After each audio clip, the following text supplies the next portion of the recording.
Hey, what's up, everyone? My name is Jess Garcia, and I'm the worship pastor here at New Abbey NoHo, and I'm so happy you're with us. Today, our scripture is going to be based on Mark 15, 16 through 47, and the question for today is, what's one of the hardest things you've gone through?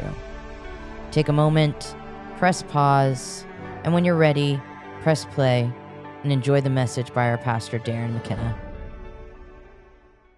Hello, everyone.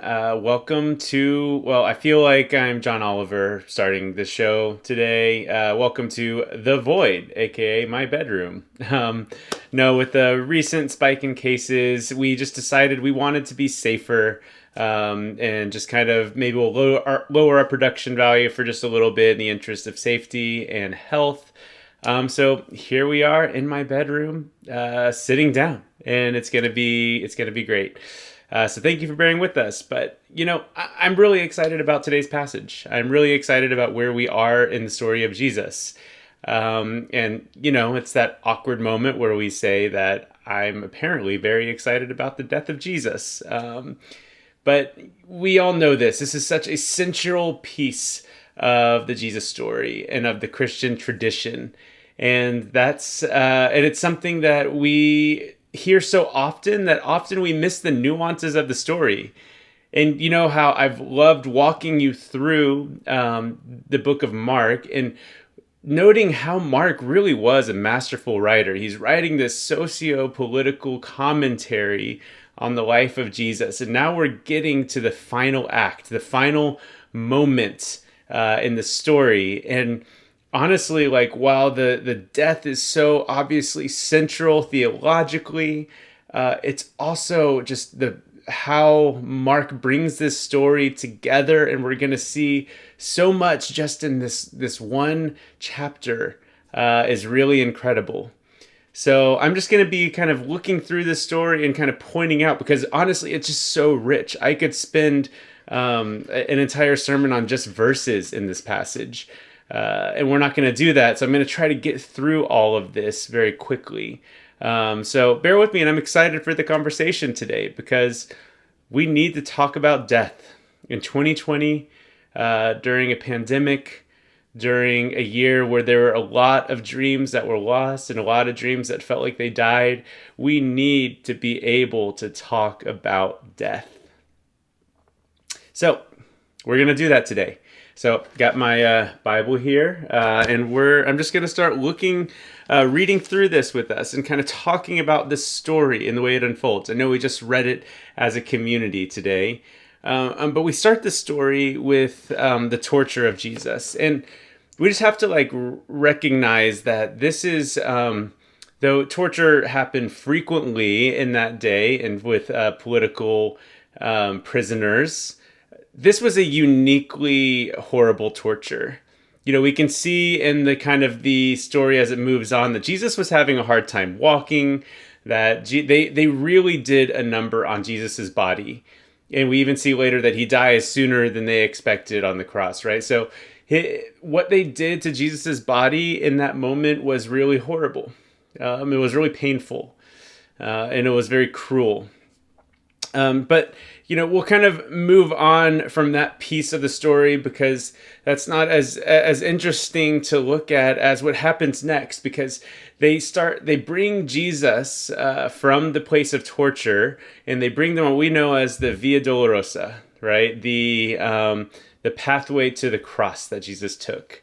And it's really interesting. So we have to note a few things, that this would not have necessarily been very unique. The idea of parading around your political opponent that you're about to execute is a show of force. It's telling people in Jerusalem, hey, don't try this. Don't do what Jesus did. You see what happens to our political opponents. We parade them through the streets as an example to you. This is Rome showing its strong arm, and it's an imperial punishment. As we're going to see over and over again, what ultimately killed Jesus, at least in the eyes of the Roman executioners in that time, was Jesus's imperial threat, the threat that he posed to Rome, and that the entire way that they operated in the leaders. But what's interesting is it says a certain man from Cyrene, Simon, the father of Alexander and Rufus, was passing by on his way in from the country, and they forced him to carry the cross. So as we said, Jesus, he was in really bad shape, and they had to force someone to carry the cross for him. But there's some irony here, because you see Simon Peter, was Jesus' first disciple that Jesus passed by, using that same language. And he's a countryman, right? And the same Simon. So this is a kind of an irony that the story of Jesus started with a disciple named Simon, and that disciple was now deserted and abandoned him, as Jesus predicted. And now it's also still going to end with a Simon who is called in from the countryside, from the rural areas. And then Jesus gets to the place called Golgotha, which means the place of the skull. So a very ominous place for Jesus to be crucified at. And they crucify him and they divide up his clothes. And why is that an important detail? Well, you see, Mark alludes 3 times to Psalm 22. Right, he's deeply connecting Jesus to the Jewish tradition and the laments found in Psalm 22. And so they divided up his clothes almost in accordance with the prophecies, in accordance with the scriptures, right? And then Jesus is crucified, and they put the charge over his head, the King of the Jews. Again, this was imperial strength and might. They're saying, don't try this. Don't be a political revolutionary. Don't be the kind of person who will end up here. And he's hung in between 2 bandits, right? There weren't necessarily the kind of bandit that had a strategy to try to take over Rome, but are more likely people who just stirred up trouble with the Roman guards, right? And by the end, even those 2 in this account were even mocking Jesus for their charge of him being the king of the Jews. This was, again, we have to come back to, this was a really brutal ending. And we even see the way that people are responding to the crucifixion of Jesus, that this was a brutal ending. We see there, it's almost like they want to see this punishment end. Right, we see in here where it says, "Hey, listen, he's calling Elijah." It said, "Leave him alone. Let's see if Elijah comes to take him down." He says, "He saved others, but he can't save himself. Let this Christ, the King of Israel, come down now from the cross, so we may see and believe." There's some subtext there that we have to recognize, that Jesus really caused a stir, and people didn't know what to believe about him. He had a large group of followers that are no longer with him in this moment. But everybody was confronted with Jesus' teachings. Everybody was confronted with the life of Jesus and knew that something was going on there. And there's almost a little subtext of like, maybe if he actually did do these things, I too would become a believer, right? It's almost like, prove us wrong, Jesus, in this moment. Otherwise, your punishment is deserved. And as we know, Jesus doesn't necessarily prove them wrong in the triumphal way that these people who are watching would want him to. And that story for what his triumph looks like comes later. But we have to recognize that Jesus was not coming to save his life in the way that they would want him to prove that he can save life.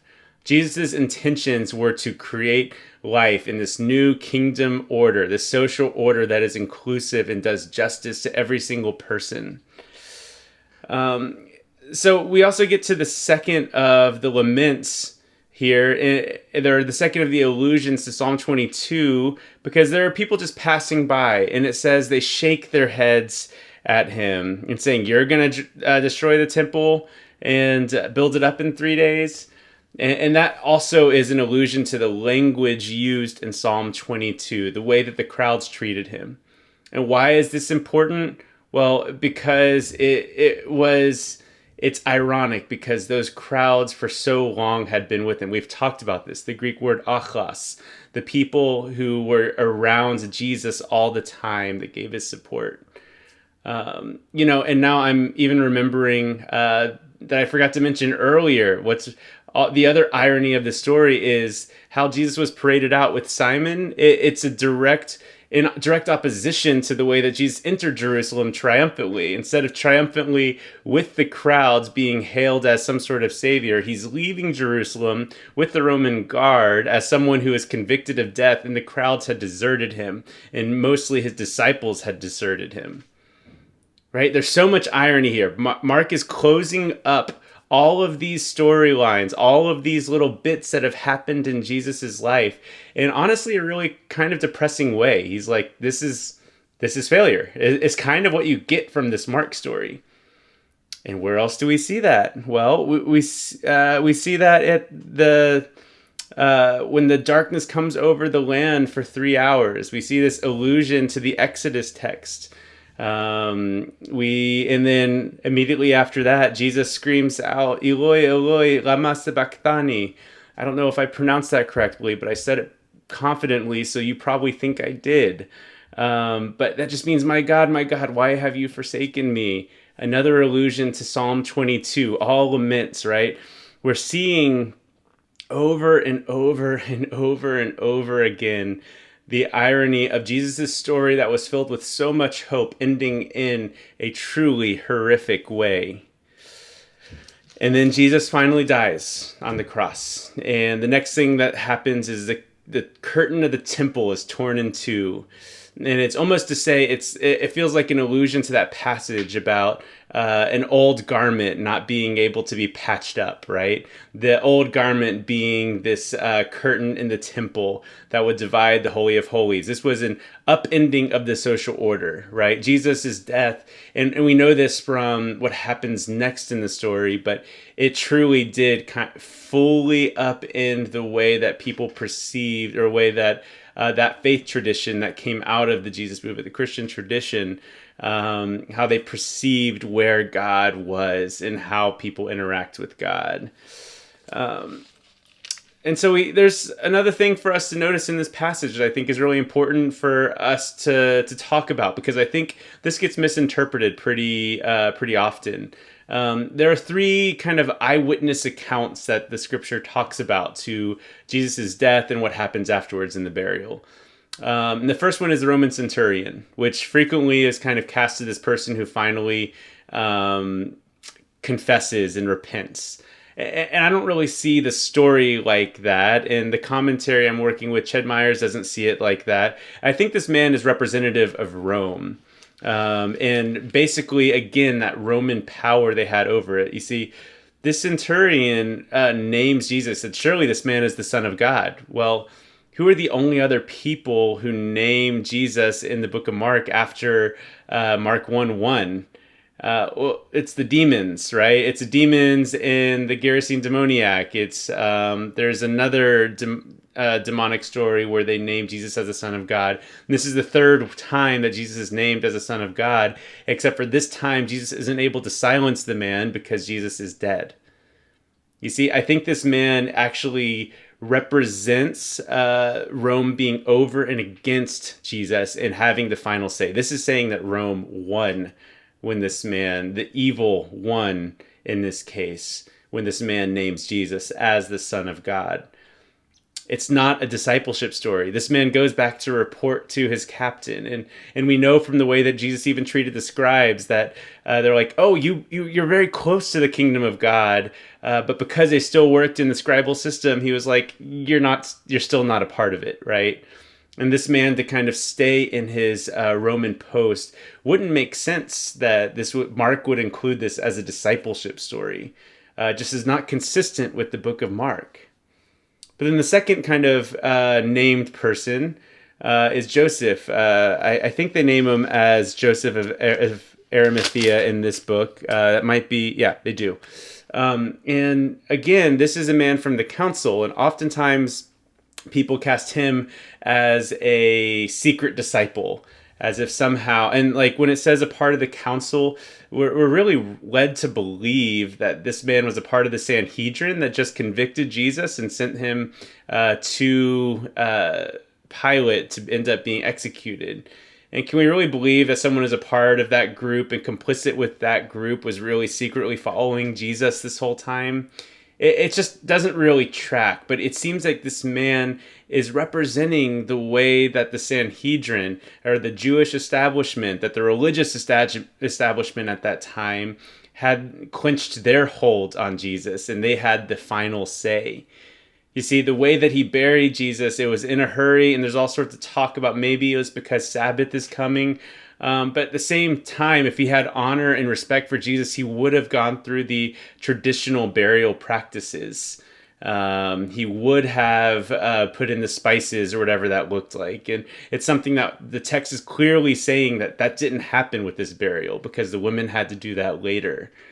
So this was a hurried burial. It seemed that it was more trying to get him out of sight to stop it from the people from protesting, right? This was more a man who is working in line with the Sanhedrin, working in line with the religious officials who really wanted to see Jesus killed, and just trying to make the best decisions.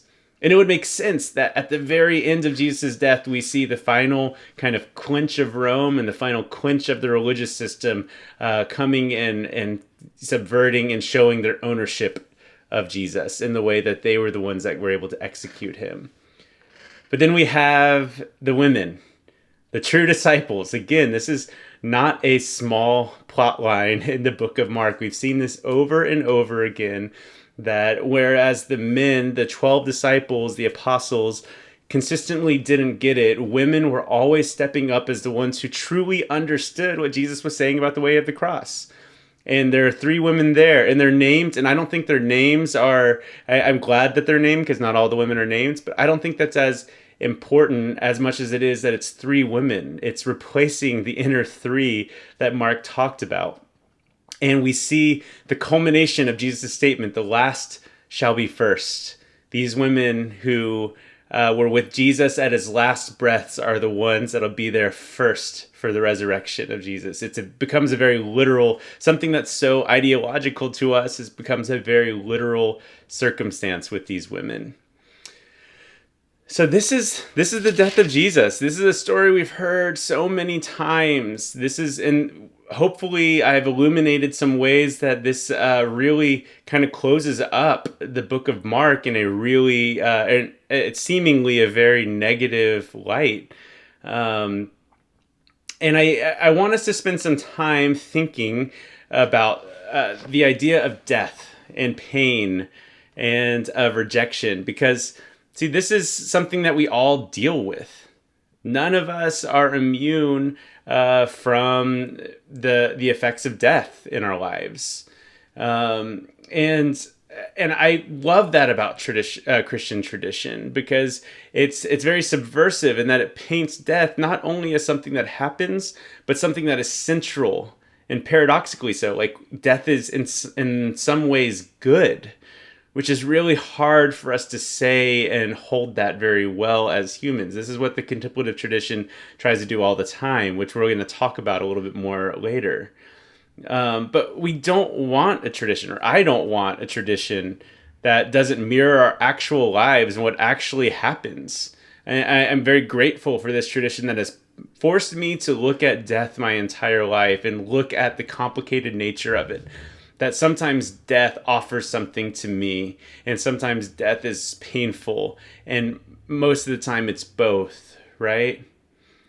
And I want to name some things. A lot of us, we have a younger community right now. Maybe a lot of us haven't experienced literal death in our lives and people who we're close to.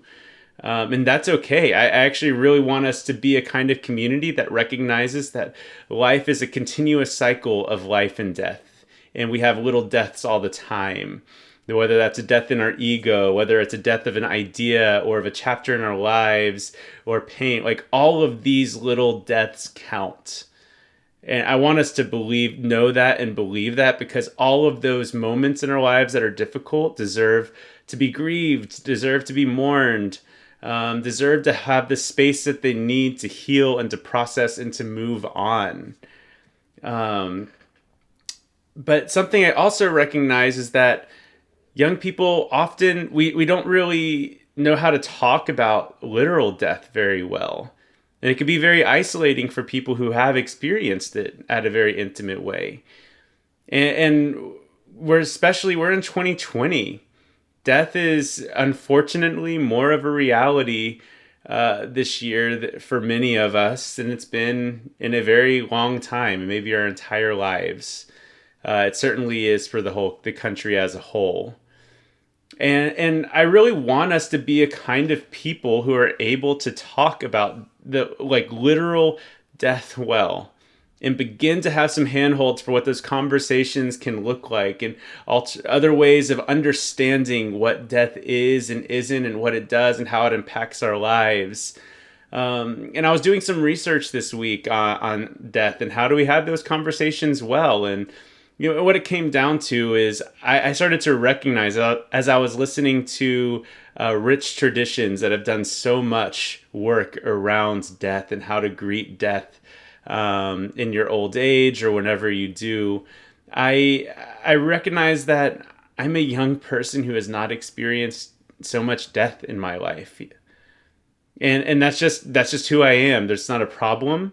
But I recognize that I don't bring a wealth of wisdom and experience in this conversation. So I was doing some research, and I actually came upon a video by a woman named Cynthia who works at the Center for Action and Contemplation. She talks about death, and it's earlier on this year, kind of near to the beginning of coronavirus. And she's seasoned. She's experienced death in her life. Intimate death in her life, and I'm assuming way more than she even let on, but talks about how she experiences and thinks about death these days.